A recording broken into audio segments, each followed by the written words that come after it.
Are we going to get credits? Can we have some credits, though? Yes, baby! Let's go. I know there's more, yada yada. All roguelikes work like that. Credits means the end of the core experience, and that is where I stop.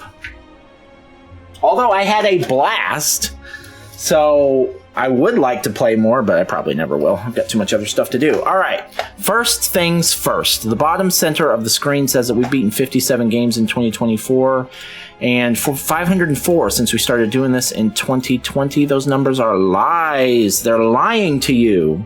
We've now beaten 58 games in 2024 and 505 since we started doing this in 2020. Let's go. All right. Let's talk about the ups and downs of Slay the Spire, shall we? I gotta say, this is the truth. I didn't give hardly any thought to where I was going to rank this game while I was playing it because I was so heavily involved in it that I didn't have brain space to think about anything else. That is a good thing. Roguelikes have a special place in my heart.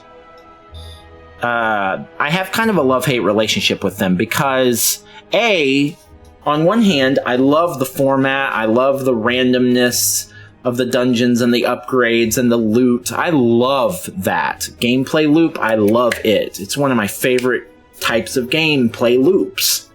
On the other hand, there are a couple things about roguelikes that I hate. One is not their fault. I have a tendency to, I really hate losing progress, and in a roguelike, that's just part of the deal.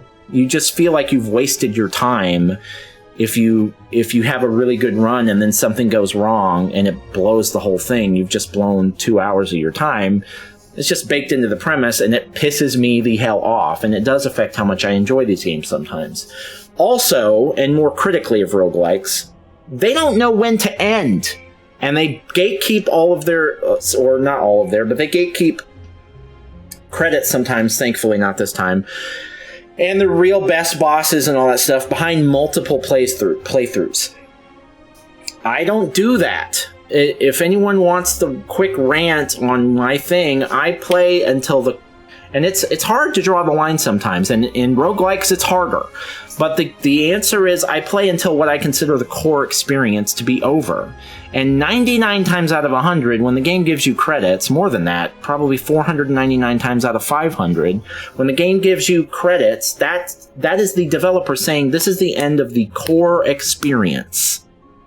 And thankfully, they gave me credits this time. And that tells me this is the end of the core experience. And when I got the achievement that I beat the Awakened or the final boss or whatever, it said, beat the game with the Ironclad.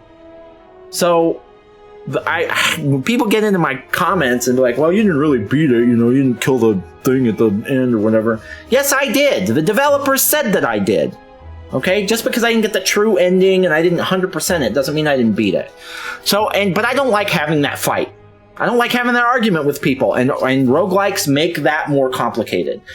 Most of them, anyway. So that always bugs me, So I know that there are parts of this game, maybe the best parts of this game, that I'll never see, and that does bum me out a little bit, but not enough to... I mean, if I was doing that, if I was playing through all the roguelikes until I finished everything, I'd never even see this game or half of the other games on my list. So I'm just not going to do that.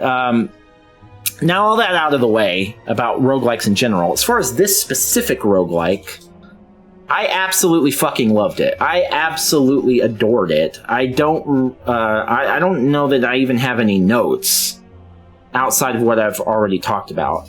The card battler idea is awesome for a roguelike. I've played a couple like that, but this is the best one. Does Inscription count as a roguelike? This is probably the best card battler, straightforward card battler roguelike I've ever played. I'll have to look at my notes to make sure, to my rankings to make sure, but I'm pretty sure that that's right. I think this game does it the best, and it deserves a sequel, and I'm happy to hear that there is one coming, and that's why I played this game, because I knew there was a sequel coming at some point. That's why I'm playing it now, and I really, really, really enjoyed it. It's it's pretty straightforward, really. It's not like reinventing the wheel, but the way that the cards worked together worked very well. The way that the relics worked very well. it all kind of came together. It got pretty complicated to the end when I'd attack and like 7 different things, other things would happen that I couldn't remember what each relic did or whatever. But that's part of the fun of it, right? So I did really, really enjoy it. I think it's probably objectively better than some other roguelikes that I've played that have tried things like this, like Banners of Ruin, or even some more action roguelikes like Have a Nice Death, or there's some other ones out there that they just don't execute quite as well. I mean, that's a good game, but it's not as good as this, I don't think.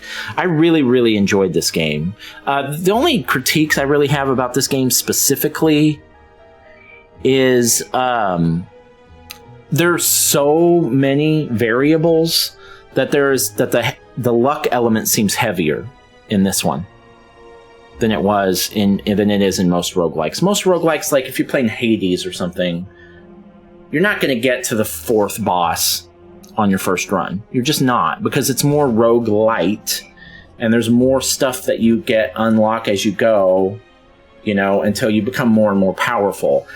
This is more of a straight up roguelike. It's not really like that. It has some roguelite elements, but it's mostly a roguelike. And so if you just get, like, I got really lucky with my build. Actually, you know what? I say that. I'm not sure that that's true now, because I made it very close to the end, all 3 of my runs. It took me 3 runs to beat this game. I made it very close to... I made it almost to the front door of the final boss the first time. And so it didn't end up lasting very long. I guess my only... what I'm saying is my only complaint is that it was a little, for the core experience, to beat the end boss the first time, it was a little too easy. It was a little easy. I recognize that people are going to get pissed when they say that, because they're like, well, you're just playing the beginning, and, it's not supposed to be that hard, like, right out the gate. I don't know, man. I saw some people on Reddit talking about this game that could not beat it, like, for the first time, and people being like, well, it's a hard game, it's so supposed to be hard. Wasn't that hard? Wasn't that hard. And if it was something where I beat it just on the first run or something, I would think maybe I got really lucky, but all 3 of my runs, I got very close to beating it. It was just this 3rd one that I put it all together.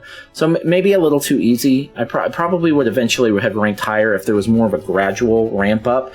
But the thing is, it'd be hard for this game to do that because there's so much going on that I ended up just getting a really great build at a certain point, and there were so many different things triggering every time I attacked or blocked or whatever that I was getting all these bonuses and stuff, and it really isn't that I was that lucky. It was just that you get a lot of relics in this game.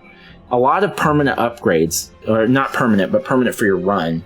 You get a lot of those upgrades as you go. Maybe too many. I guess that would be my maybe specific critique. They give you so many relics that you get really powerful really fast, no matter what. Like, outside, even forget about luck. Every time that happened. And it made now the final boss was still really hard.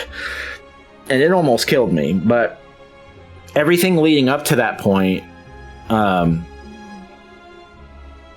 I don't know. I'm saying that, but like the final area is rough, man.